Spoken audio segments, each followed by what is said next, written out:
Hi, this is Mike from thesubstream.com, and this is an episode of Watch This Instead.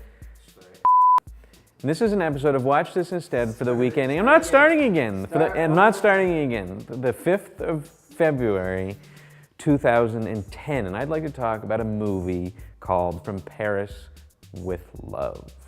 It was directed by a director called Pierre Morel, and like his previous film, Taken, it was produced and written by extremely famous French mega director, producer, writer guy, Luc Besson. Except unlike that film, Taken, which managed to overcome some really stupid, cheesy spots, mostly thanks to the fact that it had an actual actor in it. What's the guy's name? Liam Neeson managed to be kind of enjoyable, if somewhat derivative, spy thriller. From Paris with Love, on the other hand, is just awful. It might not be the worst movie I've ever seen, but it's certainly far and away the stupidest. It's the cluttered, ridiculous, almost incomprehensible story, sarcastic air fingers, of the world's worst spy who's, it's not like Inspector Gadget. He's in the story supposed to be a good spy. He's just terrible at it. It was played by Jonathan Rhys Meyers. As far as it's an all-time top 10 worst performances by an actor in a movie. He meant it. Like, other actors have given bad performances, but you can tell they know the movie's bad, so like, you're not really trying. He's trying, and it's one of the worst performances I've ever seen.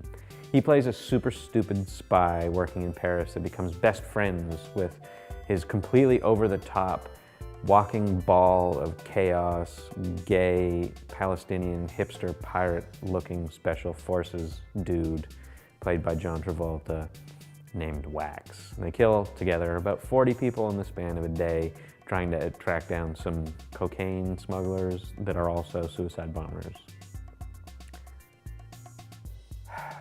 It's awful, it's awful. It's miserable garbage, it's cluttered crap. So what should you watch instead? Well, thankfully, because there's nothing original in the film, when you're watching it, when I was watching it, you can make a list of films that did the same thing, but much better. For example, when the two spies, Wax and Jonathan Rhys Meyers' character, go to a Chinese restaurant, what they do is they order some food and then yell at the waiter for not speaking Chinese and then murder like 14 people, trying to shake the tree so that the boss, the crime lord owner of the restaurant, will come down and talk to them, much like how Riggs and Murtaugh shook down Uncle Benny in Lethal Weapon 4, which, like From Paris with Love, is a movie that didn't have very much original in it, but still managed to be, unlike From Paris with Love, not the dumbest movie of all time.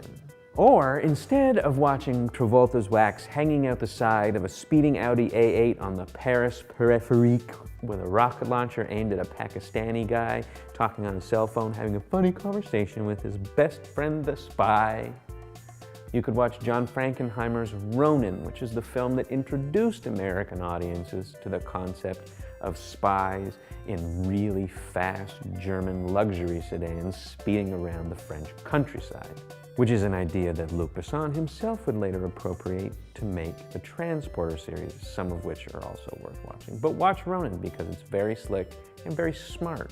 At the heart of From Paris with Love, though, is the film's willingness to deal with the difficulties of multiculturalism in France, and the difficulty that people are having accepting multiculturalism given that nation's commitment historically and culturally to radical secularism.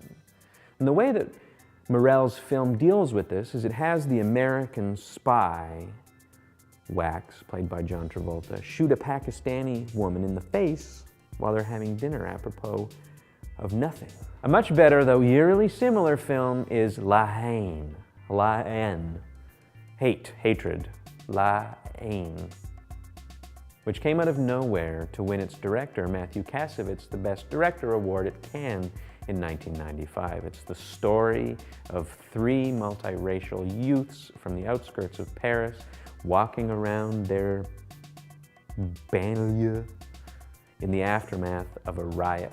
It holds up really well, it's smart, and it's visceral, and it's powerful, and it's not at all stupid as hell, and it doesn't have Jonathan Rhys Meyers in it. So you should watch it instead. It does have that other guy, that Saeed Tagmaoui. Yeah, he's awesome. He is awesome. And Vincent Cassel, he's awesome.